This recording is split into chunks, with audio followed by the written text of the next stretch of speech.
వెనకాల ఎక్కడ? వెనకాల అందరికి నమస్కారం. ముందుగా మా నిర్మాత దానయ్య గారు, జంబలగడి పంబ, ఆ సినిమా నుంచి మరి ఈరోజు మొన్న ట్రిపుల్ ఆర్ దాకా అండ్ మధ్యలో దేశముద్రు, జులాయ్, గంగతో రాంబాబు, ఇలా ఎన్నో కాంబినేషన్లు చేసుకొని జనరల్గా ఒక ఆస్కార్ అవార్డు రావాలంటే అక్కడ హాలీవుడ్ వాళ్ళు తీస్తే వాళ్ళకి అవార్డ్స్ వస్తాయి. కానీ మనతో పాటు ఒక హాలీవుడ్ వ్యక్తి కలిస్తే ఆ కార్పెట్ మీద మనం కూడా నడుస్తాం. కానీ ఎవరి సపోర్టు లేకుండా, ఐ మీన్ తెల్లతోళోళ్ళు సపోర్టు లేకుండా మన ఖ్యాతిని అక్కడ చాటారంటే దట్ ఈస్ రాజమౌళి గారు, దానయ్య గారు నిర్మాతలుగా.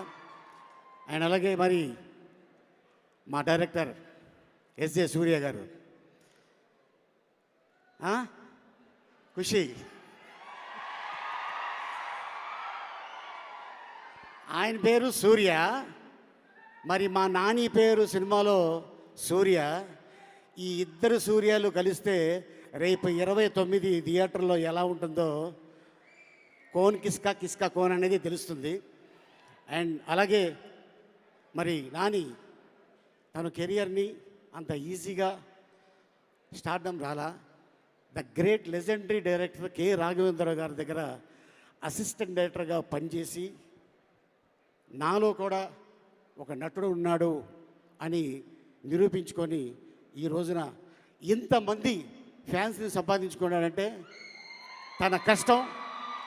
అండ్ అలాగే మీరందరూ సపోర్ట్ చేసిన నానికి ఈ రోజున ఆల్ ది బెస్ట్. అండ్ అలాగే మా డైరెక్టర్ వివేక్ ఆత్రేయ, తను ఎందుకంటే సుందరానికి అందులో నాని చిన్నప్పుడు యాక్ట్ చేశా, ఈ సినిమాలో నాని పెద్ద అయిన తర్వాత యాక్ట్ చేశా. అండ్ అలాగే ఇప్పుడు మళ్ళీ రాబోయే ఇదే బ్యానర్లో ఓజీ దానయ్య గారు, ఈ సినిమా ఆ సినిమా భగవంతుడి దయ వల్ల పెద్ద హిట్ అయ్యి మీకు ఇంకా సిరి సంపదలు రావాలని ఒక యాక్టర్గా నేను కోరుకుంటున్నాను. ఎందుకంటే ఒక నిర్మాత బాగుంటే ఓ టెక్నీషియన్ బాగుంటారు, ఓ డైరెక్టర్ బాగుంటారు, ఒక యాక్టర్ బాగుంటారు. సో డెఫినెట్గా ఈ సినిమాలు పెద్ద హిట్ అయ్యి మీ బ్యానర్లో మంచి పేరు రావాలని భగవంతుడిని వేడుకుంటున్నాను. Thank you. ఈ అవకాశం ఇచ్చిన మీ అందరికీ మరొకసారి ధన్యవాదాలు తెలుపుకుంటున్నాను. అలాగే మా సోదరి సుమక్ కూడా ధన్యవాదాలు చెప్పుకుంటున్నాను. Thank you. Thank you so much Ali గారు. Thank you. Looking forward for August 29th. And అలాగే ఇప్పుడు ఒక ఫెంటాస్టిక్